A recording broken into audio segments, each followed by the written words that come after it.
Hi, everybody. Welcome to Defying the Odds. This is episode number 2. This is my first in-studio broadcast. I have an excellent guest tonight, an amazing fellow person in recovery, professional, peer advocate. I'd like to welcome everyone that's watching I'm streaming from Higgy 2.0, my personal page, Robin Higginbotham.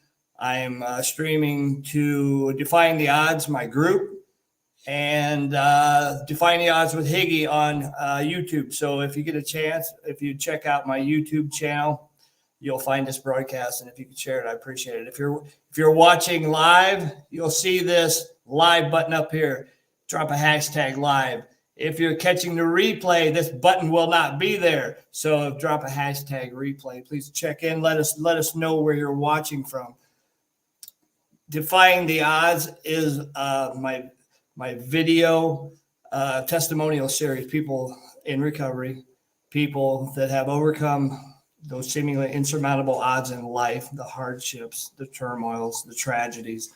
And, if we think about what Defying the Odds is, it's like a gambling terminology. People that are being successful when they're given no chance at survival, period.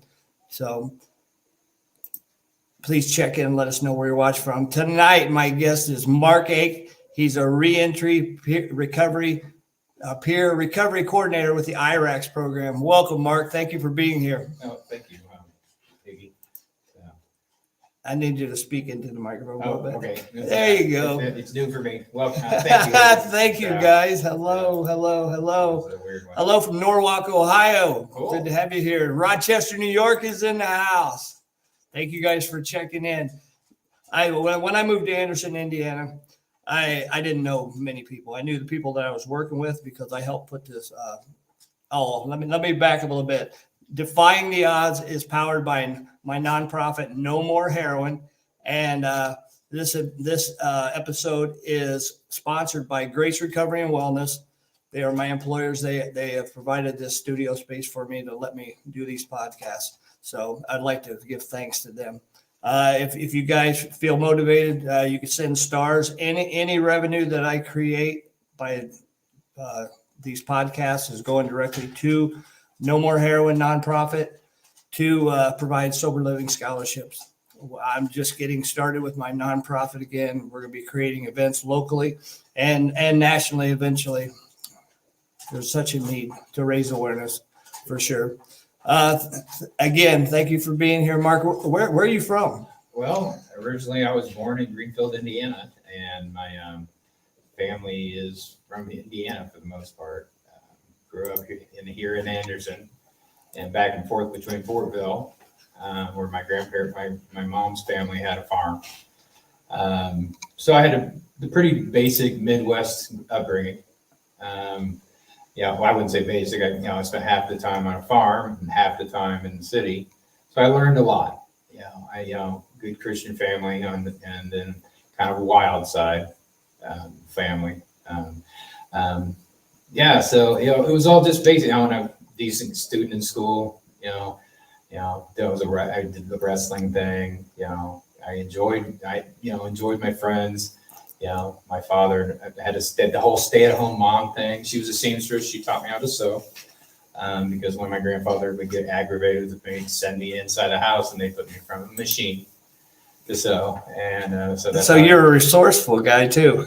My mom called me a guerrilla tailor because I would not use the machine in the way that she meant it to be. And see, when you have a grandfather that's an engineer and a farmer, things are tools and they're adaptable. And I adapted the machine to do things it wasn't supposed to do, and it would aggravate her because I broke lots of needles on the machine. So, but no, and I came from a family of veterans, combat vets, actually. Thank you for your service. I'm a veteran as well. Thank you for your service as well, Peggy. Thank you. You were a combat veteran. What was your job in the military? Well, I was a combat military policeman. 95 Bravo, the old 95 Bravo. I know it's changed since then. It's been a minute. See, that's the thing. I joined to the service. I was a decent student, but I didn't have enough math to go to college because now you just you send in a form and they send it back, and as long as your check clears, you get to go to college. Well, back in 1980 and 1990, Ball State said, no, you don't have geometry. So my backup plan was to follow in the family tradition. You know, my grandfather, World War II, my dad, my uncles were in Vietnam, dad was in the Army. And so I tested really high on the ASVAB, and the recruiter said I could do military intelligence, military police, or medical. And those are high-ranking positions in the military. Yeah, you have to score certain points to get into those. I mean, the schools are hard to get into. But the thing is, with MPs, they said, oh, you can do 18-month delayed entry. And I'm like, cool. And you had you had Desert Shield going on at that point.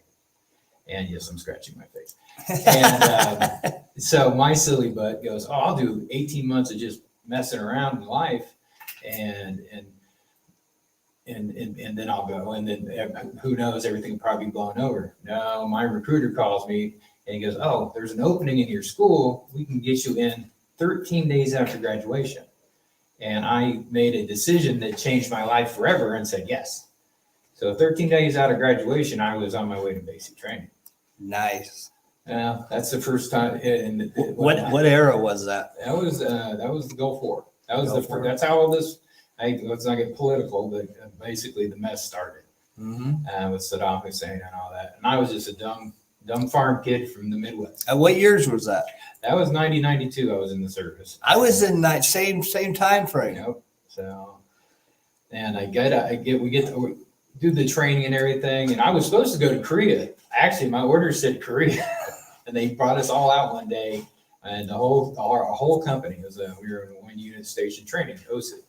And they said, sorry, boys, you're all going to Iraq and Saudi Arabia. The same thing happened to me. We're like, oh, crap.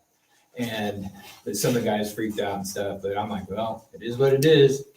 And the thing is that this is where my use, my journey of abuse and trauma started, was because after our training, we went to Fort Jackson to be sent overseas. And of course, we're there, and we're graduated basic training. We're MPs, we're badasses. So they go, we're going to the NCO club. I've never drank in my life. No, I didn't smoke. I had smoked cigarettes a little bit when I was 16. Prior to the service, you had no exposure to substances at all. But I was I was an alcoholic, an addict from day one. I drank 21 screwdrivers that first night. The very first night. Woke up, came to the next day with 100-mile-an-hour tape around my ankles on the bunk, because I kept trying to low crawl out of the barracks at Fort Jackson, which is traditionally an infantry base. And they didn't want me to crawl out and get into the infantry area because the night guard carried axe handles. And they would, if you cross into their perimeter, they would beat you down to the MDs. And it would have been a horrible experience. Yeah, well, yeah, it was bad enough. I woke up I didn't have hair on my ankles for about 6 months. It was bad. So, but that's how it all started. And then I find out I'm an alcoholic, and then go to a country where it's illegal. Saudi Arabia, that's where we went. Right. And but I got educated really quick in use and how to find things. I was the only white guy in an all black unit. They were National Guard out of DC. I was regular Army. We get there, they use this as augmentees for understrength units. So I mean, I learned all kinds of crazy stuff: how to make hooch, and how to get hooch, how to get it sent to the mail. I was all these things. It was crazy. Yeah, I was getting resourceful, tequila right? and Lysol bottle and Listerine bottles. Yeah, because it looks the same color. Yeah, and they just send it, and yeah, I mean, it was ridiculous. And I did it. And the thing is, it was fear driven. I was afraid. And it was and some really bad things happened over there to me.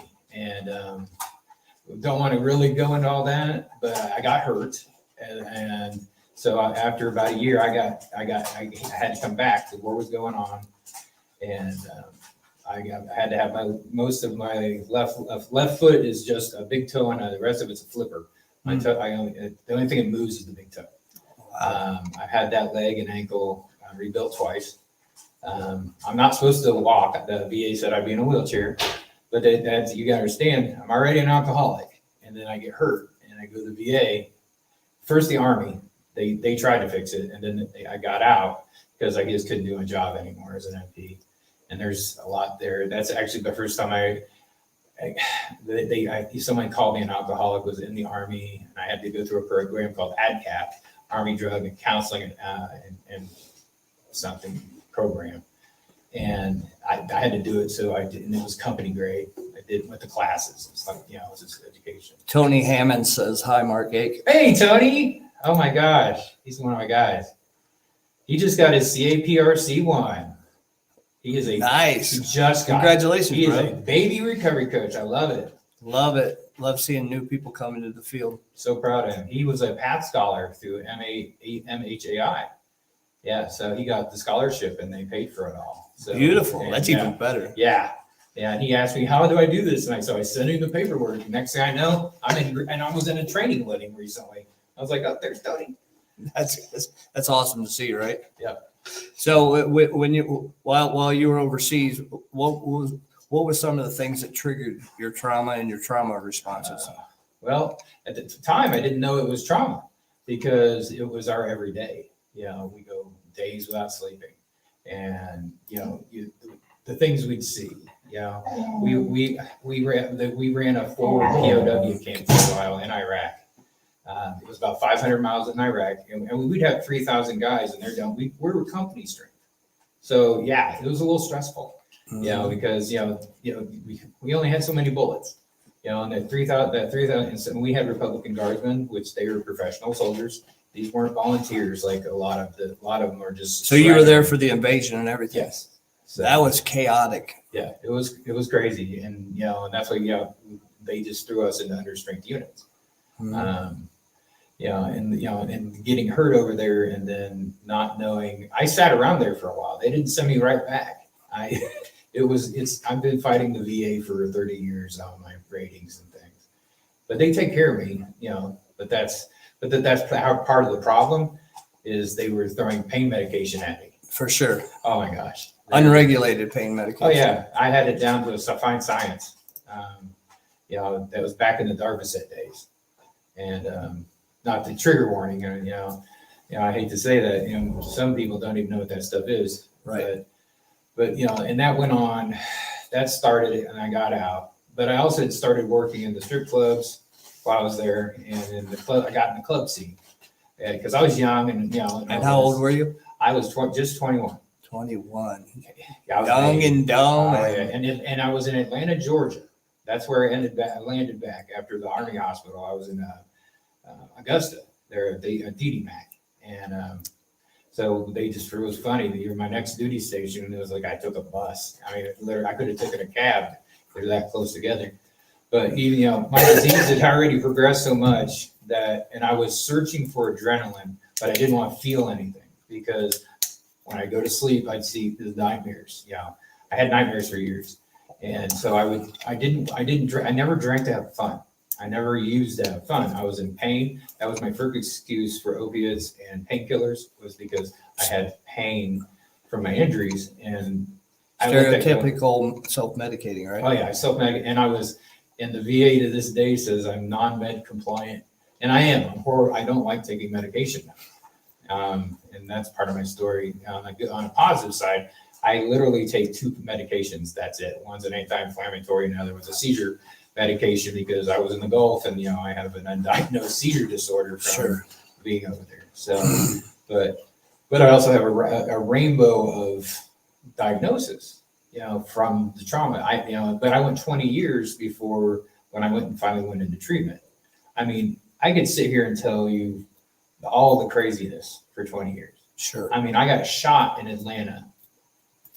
And I kept going. I kept using. So take us through the consequences of your using. Oh, the consequence of getting shot was it was hilarious. I was work bouncing. I was still in the Army. I was working at a club called the Velvet on Peachtree, and I came out. It was like 2-3 in the morning. I've been drinking tequila all night, so I was roasted. And I had this little busted car, and I see somebody breaking into it, and it's 2-3 o'clock in the morning in Atlanta, and I didn't hear. I was like in that fog, that tunnel, and I didn't realize he put his hand up, and he'd actually shot me. I had a through right through my thigh, Wow. And I grabbed him, beat the snot out of him, drug him to the front of the building. And we had an off-duty Atlanta police officer who would sit out front because it was Friday night. And so the whole strip on Peachtree is nuts. And this was pretty high end place. And he looks at me and goes, "Mark, I think you're bleeding." And I look down and I'm like, crap. And I passed out. I fainted, dead out. And I woke up in the hospital. I did. And of course, adrenaline is a hell of a drug too. So And Get well- Sober, Stay Sober said, Get Sober, Yeah. Stay Sober fully supports his platform in this podcast. We love you. Higgy and Mark both. was that RJ or Shane? I don't know. I That's believe, probably RJ. I believe it's RJ. Pittman. Love you, RJ. We love you, RJ. So I didn't realize I needed permission from my company commander to have a part-time job. And so I got an Article 15 for destruction of government property. You. Yes, because I could not do my duties. So what they did was they filled me full of pain medication, put me in a wheelchair, and had me painting barracks walls only about this high, about 2-3 feet up. And I was like nodding out in a wheelchair for 2 weeks. And and then it That's was horrible. Like, but the thing is, I didn't see that there was a problem. It was always somebody else's problem. I didn't do anything. The whole I was a victim. Yeah, victim mentality. Oh my for gosh. sure. And so after that though, I mean, the deeper I got into it, I kept going into darker and darker places.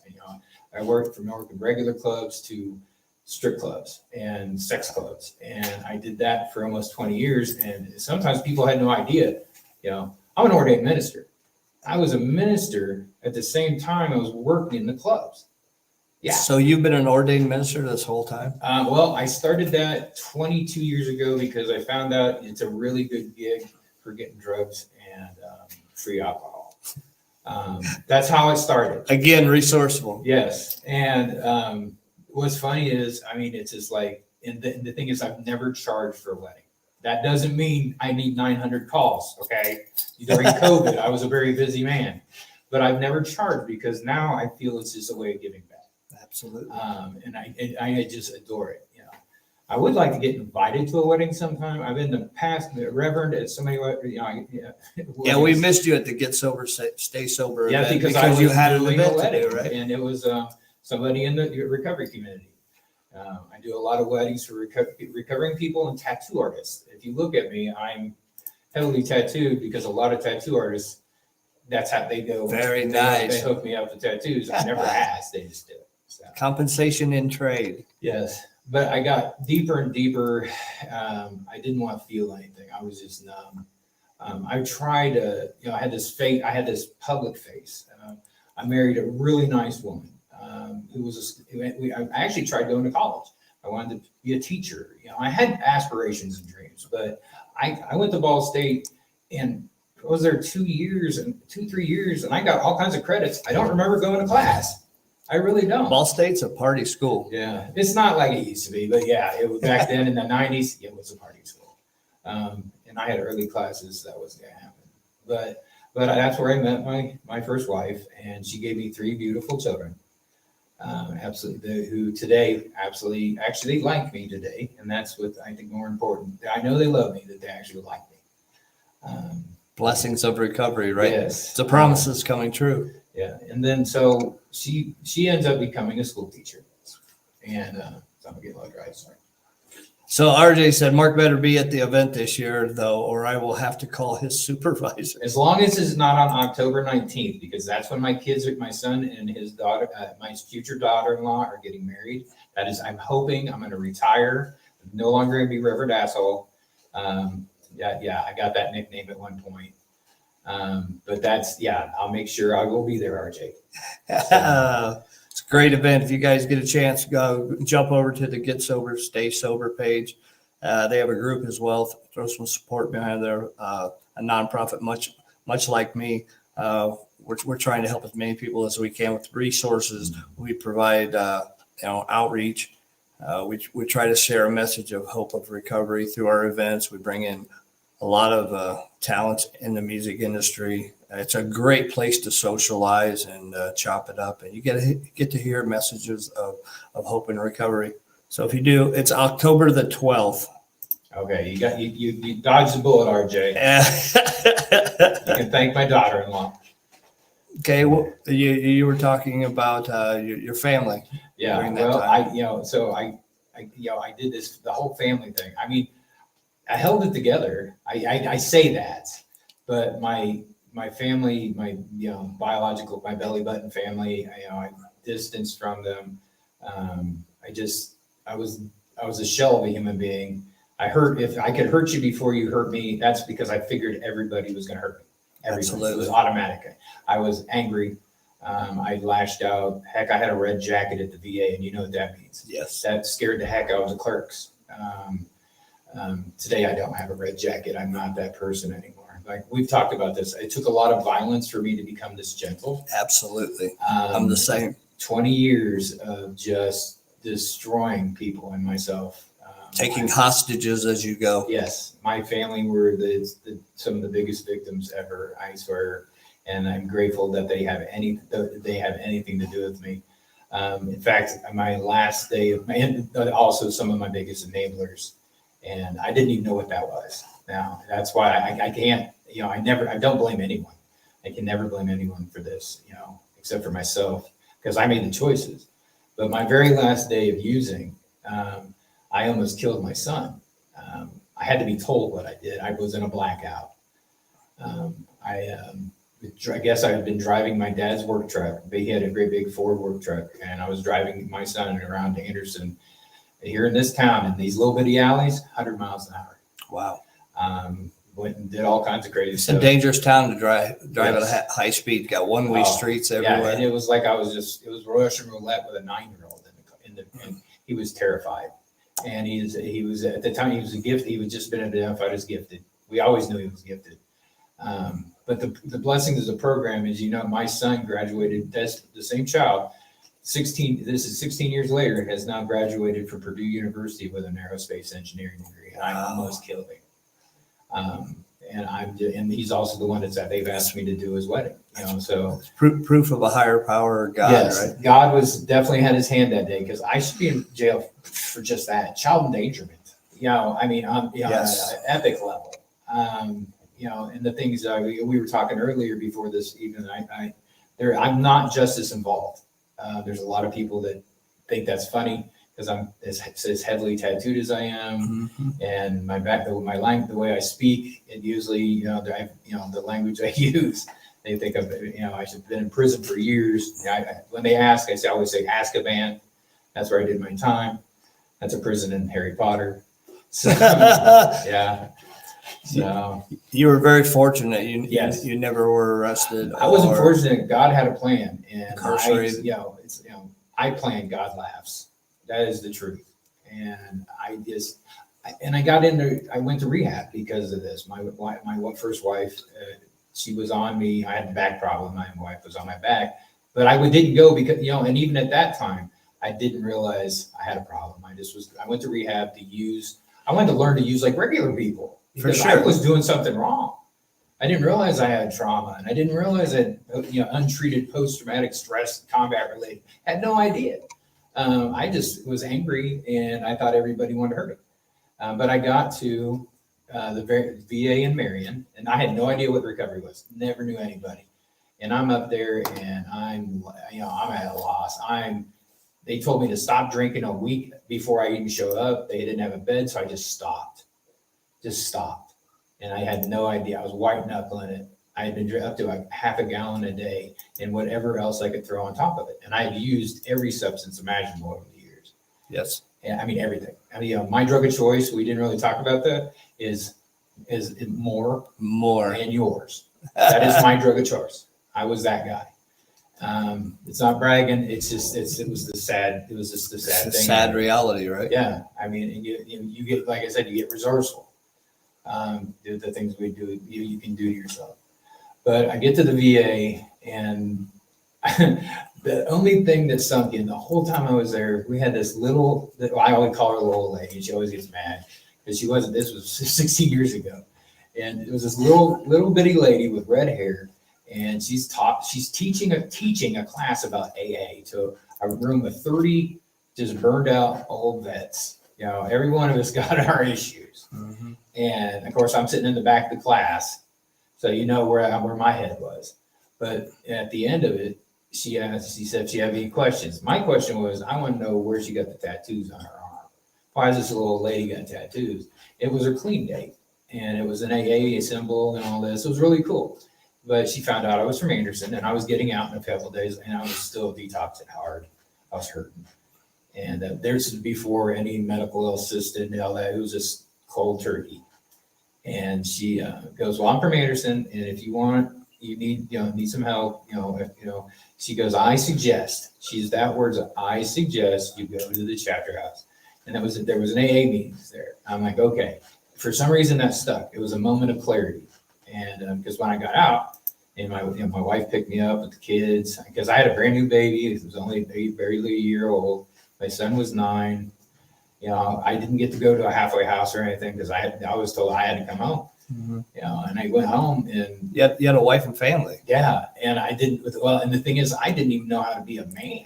I was a monster. In fact, I still wear a vest that says "monster" on the back because that's what for years I identified with. Welcome, Samantha from Turlock, California. Cool. Tony Hammond from Ingalls, Indiana. Tony. No, Tony. He's our brand new recovery coach. So I continue. I went to my very first meeting, and outside of the VA, outside of the community. The VA, they just you go in, sit down, everybody read a paragraph out of the big book, and it's like a big mental ward, right? Then it was the program. They have a really great program there. It's a 90-day program. When I was there, it was I'm what they call a 28-day wonder. It was 28 days, and at 5 o'clock, there was no funding for doctors or nurses after 5, so they locked the door and tell us not to die. It was hilarious. They gave us a big pot of coffee, bunch of snacks, and we would hang out the window of Building 38 at the VA in Marion smoking cigarettes like freight trains. Yeah, and it was just on the second floor, and it's still there, same spot, but it's a great funded program. It's long term. It's crazy to think that case management now. They let beers have the windows open because people would be falling out. It was a Civil War post, so the building's from the Civil War too. So and it was, and the thing is, I'm still in contact with one of those guys, and he's a really strong buddy of mine in this program. Our clean dates are about a couple weeks apart, and I'm not going to out him on this venue, but the vets are easy to track. The VA has been tracking us because of what they've done. They tracked our group, and I got contacted by one of our case managers, and he wanted me and Gary Lee to know that after the first 5 years, me and Gary were the only ones left alive. Wow. Out of that 30. And for some reason, me and Gary are still here. I threw his name out there. Sorry, Gary.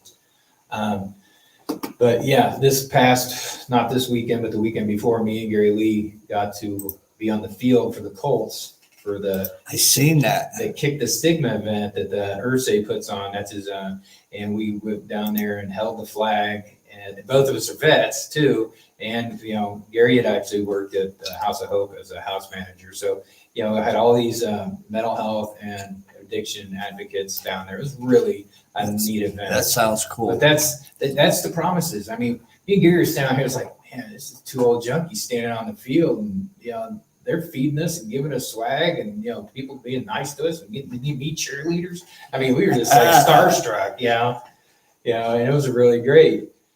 But that's how my adventure journey in this process started. Was in I took a suggestion because I'm an addict. If you tell me to do something, I'm not gonna do it. Right. I even to this day I am resistant to being told, but I'm teachable as well. But then suggestions work the best, and I get in there, and I still have the phone number of the first man that ever hugged me and shook my hand and told me to sit down and shut up when I went into a meeting. See, I'm old enough. The old timers. I got hit with a lot of that old knowledge. They weren't coddling people back then, were they? And that's where I get a little bit of my abrasiveness with people. But the thing is, I'm watching too many people die. Absolutely. In the early years of my recovery, not so much. That was a learning period for me. Basically the first 10 years was like, I did my step work. I did all the events. I made friends. I made connections. I learned how to live as I'm supposed to, live life. That's what, I didn't have to be, my recovery wasn't an hour in the rooms once a week. I lived my recovery out loud, but I also had a life. I had kids, I grew, I went back to school. I went to Indiana Wesley to become an addictions counselor.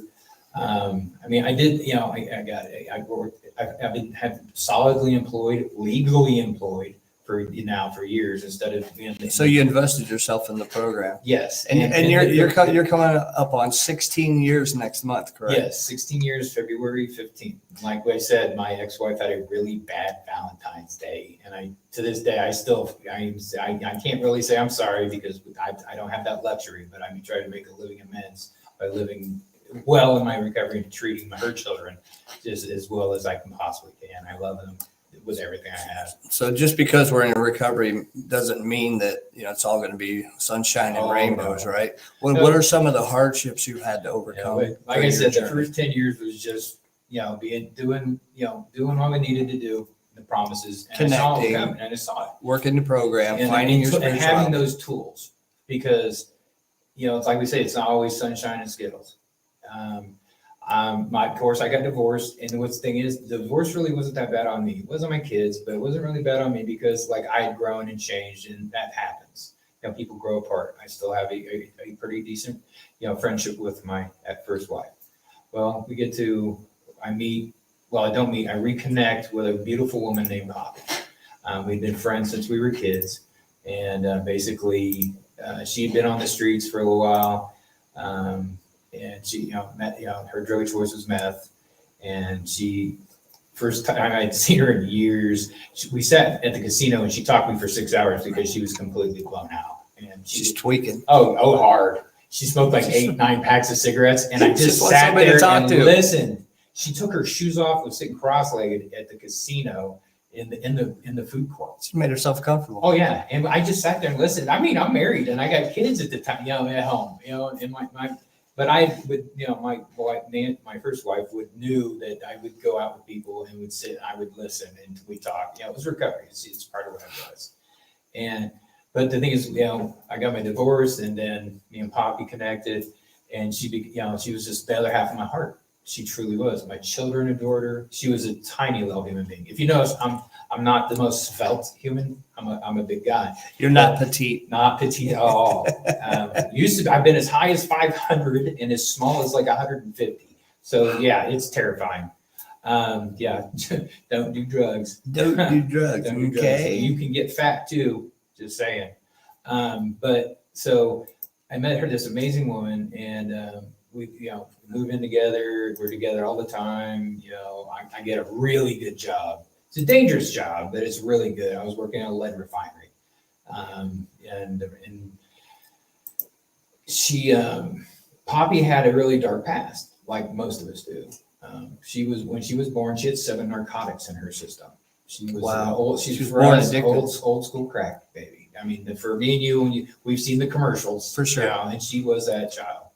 And she had lots of trauma in her life, but she didn't know how to handle happiness, and it's still to me is foreign. I mean, it's hard for me to grasp that. But she did not know how to, and I was too close to it. And we'd gone to a wedding that morning, and we'd had my kids, and we had taken them home, and we were actually back at the house. And this is going to be the trigger warning on this, guys. I just wanted for anybody that's a little squeamish. We had been cuddling on the couch. Her stomach had been bothering her all morning. I thought she got up to the bathroom, so I went to get a cup of coffee. I come back out, and she's standing there with my mother's 38, and she shoots herself in front of me. Oh my gosh! And at that point, I don't know what happened. I literally, when they found me, I was outside screaming. That's what the sheriff told me. Horrific. That's a horrific. And but the thing is, I had tools and I had built connections, people in the and you were 10 community. Years clean and sober at that time? Yes, 10 years. And she was 3 years, but I was too close to her to see with the problems. What were the coping tools that you used to navigate the trauma and grief? Well, I had to ask for help. I asked for help sometimes and I didn't even know it. Help in recovery, asking for help is the bravest thing we will ever do. Absolutely. Absolutely. Because a lot of, don't use that, I'm a guy, I don't cry. I guess I cried a lot. I went to a lot of meetings, people that just show up and I would end up in meetings. I'm a big advocate. I love NA, I love AA, I love HA. I'm a fan of Celebrate Recovery, Beyond This Hope. The pathways are out there. Absolutely. And the support is there. That's the thing. This is preventable. All this is preventable because but you got to ask for help or just look around. You got to be honest and let people know where you are, right? And for me, I didn't want to use, but I had just lost the other half of my heart. But people were paying my bills. They were cleaning up for me, making sure I was trying to get me to eat. I sat in my dad's garage and smoked cigars for days. I know people sent things to my house, my parents' house where I was at, because that's my dad said I just was there for a while. And I slowly came back. I sat and cried in a lot of meetings. I know I did. I've been told. And I'm a bit of a crier now, which I find God gave us tear ducts for a reason. Yes. I'm sorry. I'm just like, I don't cry, you're a guy. Whatever. I got 2 tear ducts for a reason. Their pressure, that's where you get that pressure off. Hi, Crystal. Hey. I can't see anybody, guys, so that's why I love it. Higgy says it. Yeah, he's not able to see the screen. I have the screen in front of me. So Mark will go in after we end the broadcast and check out the play and say hi to you guys and so on and so forth. Thank you guys for being here. If you would, please give us a share to your recovery groups or your personal page. I think someone can get a lot out of Mark's testimony, and his story is a story of overcoming grief, trauma, his addictions, and to have a life of purpose and destiny. And that's what our goal is here, is to provide hope for the person behind us. When I first moved to Anderson, I didn't know anybody. I started to say this in the beginning, and working at Grace Recovery and Wellness, Mark started coming in. He brings people in from the IREX program, which is a much needed resource and service in our community. What does IREX stand for, real quick? Integrated Reentry and Correctional Support. Aaron Spalding, is a friend of mine down south. Yeah, he was the first person that I knew that was involved with IREX, and then I know Aaron. As I get to know you guys and the things you do, and I get to know the people that you're working with, it's such a needed commodity in our recovery community, in our community, in our local community, and overall as well. Hi, Michelle. It's good to see you. Michelle, 8/5/2015. Samantha, her sobriety date is 7/25/2012. Congratulations. Awesome. Tony Hammond, 3/17/2021. Congratulations, you guys. Please keep going forward and showing that recovery is possible. Now, after the passing of your wife, how did life unfold for you after that? I kind of had to step back, and thank you, Michelle. I definitely stepped back and reevaluated a lot of things, and it was funny. I've always been. I approached my recovery in a very spiritual way. That was one of the suggestions. Congratulations, Crystal. And it was a year to the day of the passing, the Anderson's intergroup picnic, which is an AA picnic, and it was out Shadyside. And of all people, the woman that had suggested that I go to that meeting from the VA was there, and she's become a mentor of mine over the years. The one with the NA. AA Texas, yeah, she's an AA one gal, but she absolutely adore her, and she worked at Bridges of Hope as a therapist. Now she was a therapist, and she goes, "Hey, Mark, I know I walked away from my really good job, and I had just been staying with my dad. And I was in a rescue job at that point, A, B, C, D, any job, better job, career, dream job." And she goes, "Hey, we're looking for techs, behavioral health techs." And she goes, you've been in the community, you went to school, but I never really professionally worked in recovery. I just worked with people and was just around, I was in it, around it. And and before I could even get my application in, they called, because there was some of the other techs knew me from the community. And so I started working in recovery for full time soon after as a tech. And while I was a tech, I was at a meeting, an NA meeting, a speaker meeting, and the director of Exodus House, which was on 14th Street in Anderson, but COVID killed our program. He asked me if he wanted to do a sit down. I ended up being the live-in manager during COVID at the Exodus House. We'd have 6 guys. It was a very family-based program. It was wonderful.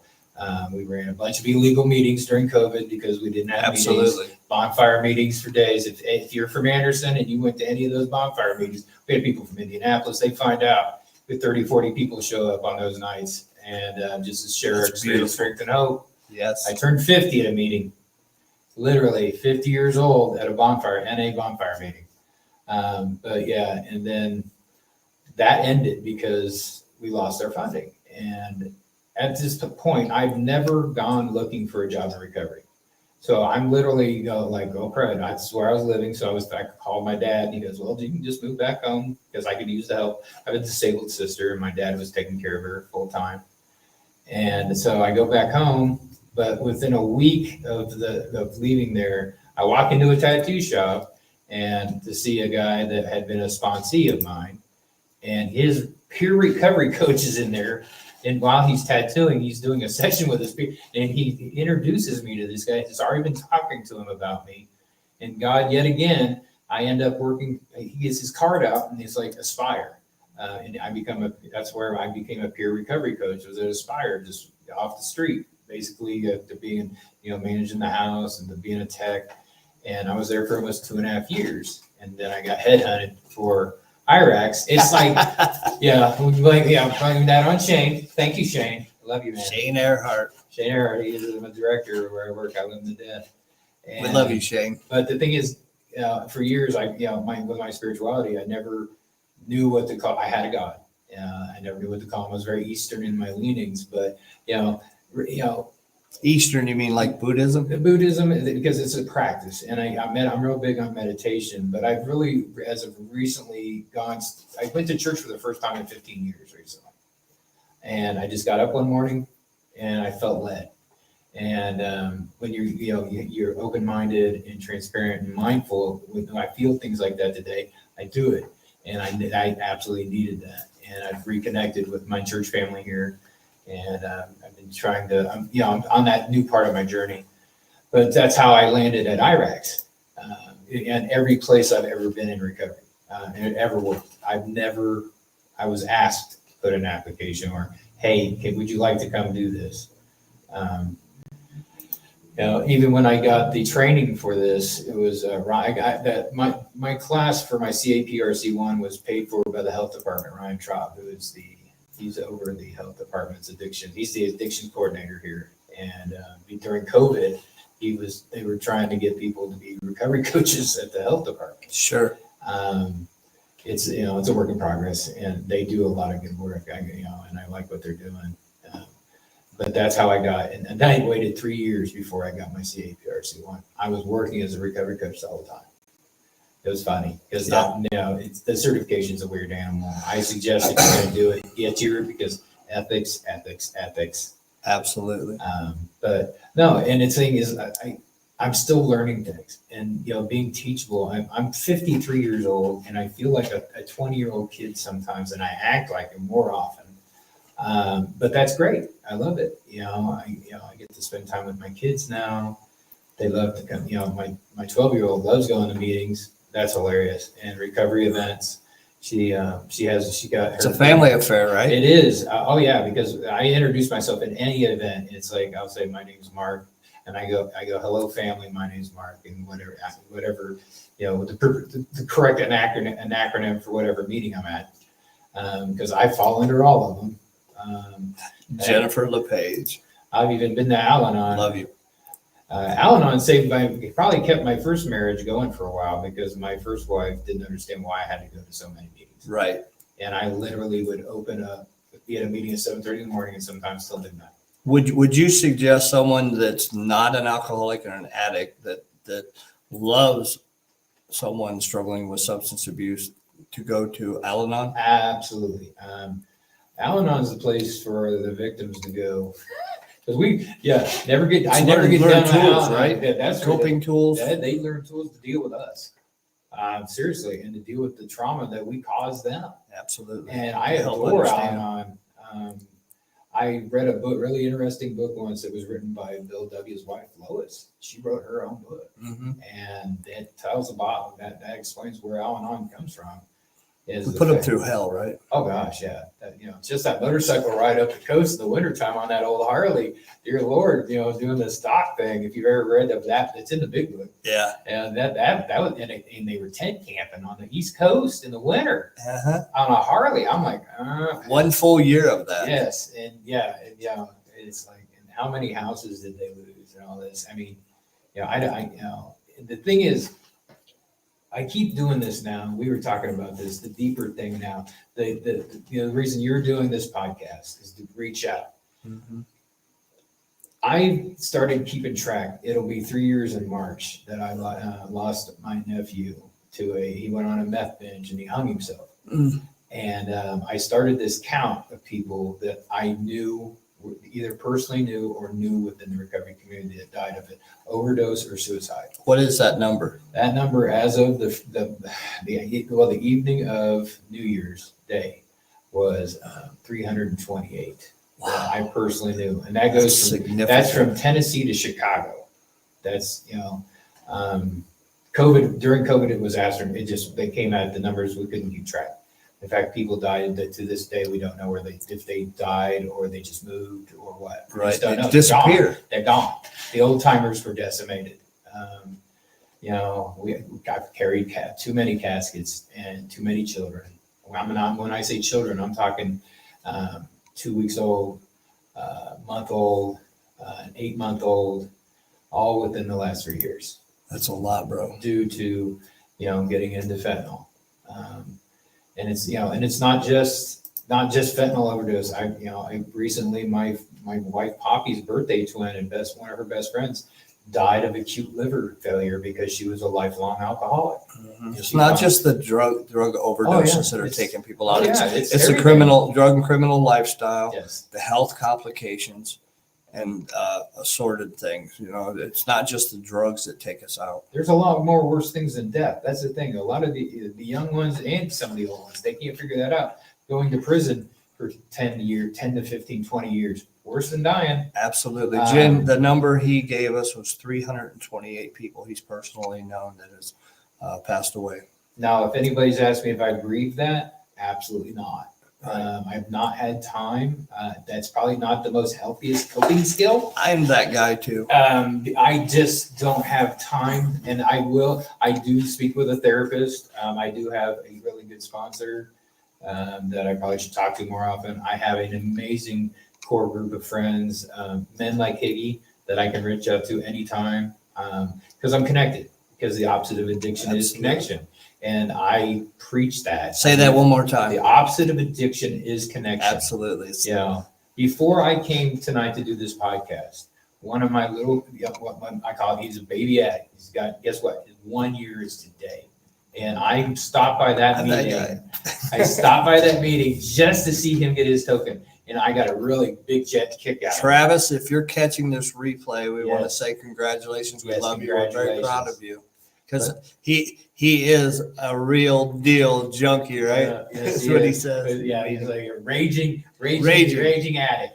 Yeah. So tonight is our home group for Heroin Anonymous, HA here in town, and we're missing that meeting. So if anybody in the fellowship is catching it, hopefully you'll get something out of this podcast as well. And I'll be back next week because I like taking the clients to that meeting as well. That's a great meeting. It is a great meeting. And the coolest thing was when I got there, he goes, his girlfriend came up and goes, "You want to meet Travis's kids?" I'm like, his kids were there. And then I found out he introduces his mother. And he's up there talking, and he goes, a year ago, my mom wouldn't have came to Anderson to even talk to me, let alone with my 3 children. And you could tell, and I'm walking out the door because I had to come get here. I turn around before I walk out, and she's up standing there hugging him. Love you, Jim. In the middle of the meeting, and I'm just like, and that's why we do this. That's the promises. That's the promise. That is the promises. I mean, it's when it's bringing families back together, broken families.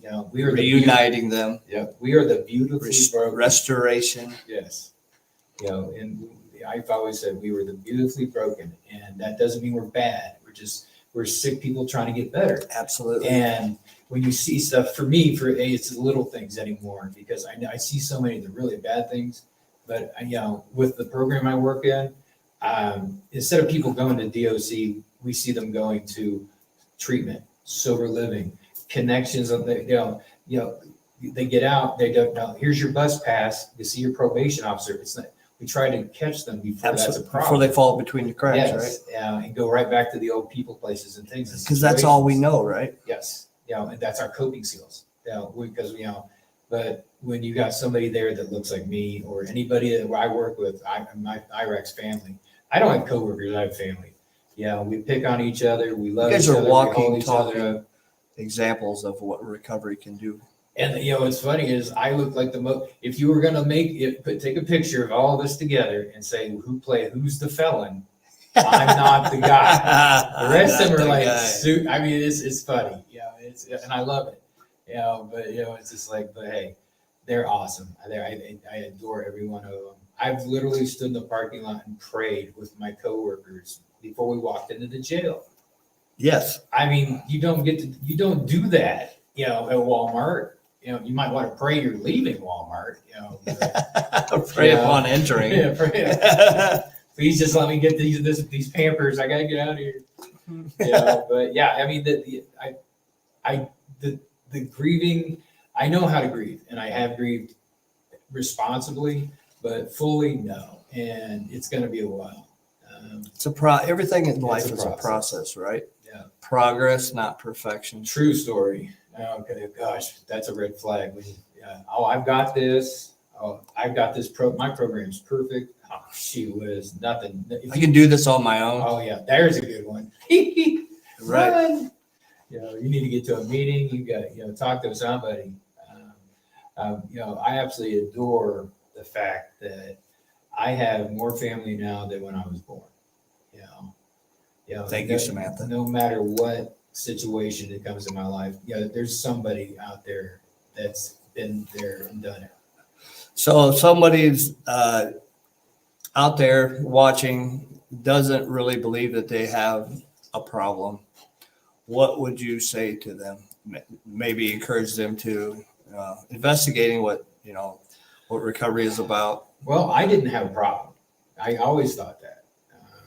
But the thing is, when you look around and you see that your life, if you've been arrested multiple times and you're divorced and losing jobs, and your kids won't talk to you, and you're broke all the time, and you're just sick, and tired, reach out. I mean, there are so many places you can reach out to, and some of it it might be as simple as if you're afraid to go to like a Spire or Meridian or something like that, talk to a preacher or a pastor, absolutely, or a priest, because safe to say, they are actually really good resources. They will point you in the right direction. And a lot of them are in recovery themselves, yes. And that's how they reach as many people as they do, because they have overcome, the vices and the world and everything else, and have come to a spiritual understanding and connection. And there's there's not that condemnation that you think you feel. There isn't, because look at how many places Celebrate Recovery churches, Brianna's Hope churches, AA meetings churches, NA churches. You may not believe in God, but I hate to tell you that He lets us use His spots. Almost every church in the basement has a meeting, yes, right? Yeah, and if you can't find a meeting, just drive around a church and you find a bunch of guys outside vaping. And it used to be six smoking. You'll see a couple of them smoking. Or, men and women outside vaping now. And, Shane Earhart's on here. Hey, boss man. Said, I love you guys. 5/31/2019. We do recover, my True brother. story. Love you, dog. I love that man. So Awesome. doing great things. Doing great things. Doing great things. Newborn. Yes, going to school full time. I mean, when I met him, he was in drug court. He's an out. amazing example. Yes, and they headhunts me at a recovery chili cook-off. Yeah. Yeah, and I wasn't even supposed to be there. I wasn't even feeling good. I showed up in sweatpants. I looked like I was gross. I was white t-shirt. Just come as you are, right? Sweatpants. Yeah, it's the slides. I looked like I was full DOC workout. Thank you, Jen. Thank you for being here. Jen is watching from Australia. Cool. Yeah. Long-term friend of mine as well. Anything you'd like to say in closing? Any encouraging words, insight? What have you learned on your journey? I've learned that it's no matter how hard it gets, it's worth it. No matter how good it gets, it's worth it. And you know what? You're worth it. And you're worth it. And there's you don't want it just to be a straight line. It's a journey, and the ups and the downs make it all worthwhile. Did you struggle with trying to go too fast in the beginning? I think so. I was one of those that's like, oh, I'm gonna become a recovery coach and save the world, and an addictions counselor, and went to school. Strapping on your My cape. third year, I was only 3 years clean when I started that. Yeah, and then I didn't do anything with it. Slow down, enjoy the journey. One day at a time. It's a marathon, not a sprint. Yep. And it's not about the destination. It's about you've heard that, the dash. We have a birth date and we have a death date. But what's important is that dash in between and what we do with it. Christy Rocky says, love this. Thank you, Christy, for being here. Shane says he's on my lap right now. Yeah, I love that boy. He's a cutie. Blessings of recovery. True story. Well, I want to thank everyone for tuning in. Thank you for sharing. Thank you for chiming in. This is episode 2 of Defying the Odds. Thank you, Mark, for being here. Well, thank you for inviting me. It's pretty cool. It's pretty cool. You're my first guest. I love it. Tony Hammonds says, thanks, Mark, for sharing. Higgy, look forward to the next one. Keep it up, guys. Thank you, Tony, for being here. Congratulations on your new position. You're gonna make a huge He's impact. looking for a job as a recovery coach. What? He's looking for a job as a recovery coach. And he's Nice. in Ingalls. He's not far away. I have no control of the hiring. My job is it's all encompassing in all areas. I love my job. I love the people I work with because here where I work at, we're all ex-offenders, people that have been restored, work program recovery. Love you, Shane. I need to get you and RJ back on here again as well. Yeah, they did If great. you guys would, please go jump over to the Defying the Odds with Higgy on YouTube and subscribe as we get rolling here. I haven't podcasted in a really, really long time. So, Mark, you made it easy for me. This is my first one too. Hey. Yeah. So a lot of firsts for us here. So thank you guys for tuning in. Really, really appreciate the interaction and whatnot. I want you guys to keep your head up. Keep looking to the stars. You're worth it. Keep your chin down and pray. And keep trudging, y'all. Thanks, you guys, for tuning in to Defying the Odds. You guys have a great night.